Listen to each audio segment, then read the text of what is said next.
এই খাবারটা অনেকের খুব পছন্দের, অনেকের আবার খুবই অপছন্দের একটি খাবার। যারা পছন্দ করেন তাদের জন্য আজকের এই রেসিপিটি। এর আগে আমি একবার ভুঁড়িটাকে ভালোভাবে ধুয়ে সিদ্ধ করে নিয়েছি। এখন দ্বিতীয়বারের মতো পানির মধ্যে একটু হলুদ দিয়ে আবারও ভালো করে সিদ্ধ করে পানিটা ছেঁকে নিয়েছি। তারপর এগুলিকে মাংস রান্নার সব ধরনের মশলা দিয়ে প্রায় 2 ঘন্টার মতো রান্না করে নিয়েছি। তবে আপনারা চাইলে এই কাজটি কয়েকদিন ধরে করতে পারেন। প্রথম দিন একটু জাল করে নিয়ে 2-3 দিন ধরে জাল করতে থাকলে এটা অটোমেটিকলি নরম হয়ে যাবে। যার যেভাবে পছন্দ সেভাবে করে নিতে পারেন।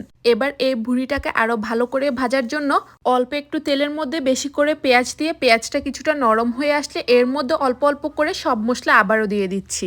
যেহেতু রান্নার সময় এমনিতে সবগুলো মশলা দিয়েছি, তাই এখন 1 চামচ করে করে আদা, রসুন, জিরা, ধনিয়া, গরম মশলার গুঁড়া আর আস্ত একটু গরম মশলা দিয়ে দিয়েছি। সাথে কয়েকটি কাঁচামরিচও কেটে দিয়েছি। তারপর ভুঁড়িগুলো দিয়ে এর সাথে কিছু পরিমাণ ভাজা জিরার গুঁড়া দিয়েছি। তারপর এটাকে লো হিটে অনেকক্ষণ ধরে ভেজে নিতে হবে। এরই মাঝে আমি এদিক দিয়ে রুটি ছেঁকে নিচ্ছি। অন্য চুলার আঁচটি লো হিটে রেখে ভুঁড়িগুলো বসিয়ে রেখেছি। আর আমরা এই ভুঁড়িটা রুটি অথবা পরোটা দিয়ে খেয়ে থাকি। ভাতের সাথেও খাওয়া যায়। দেখুন চুলার উপর অনেকক্ষণ ধরে বসিয়ে রাখার ফলে নিচে দিয়েও কিছুটা লেগে এসেছে আর কালারটাও চেঞ্জ হয়ে গেছে। এভাবে খেতে ভুঁড়িটা বেশি মজা হয়।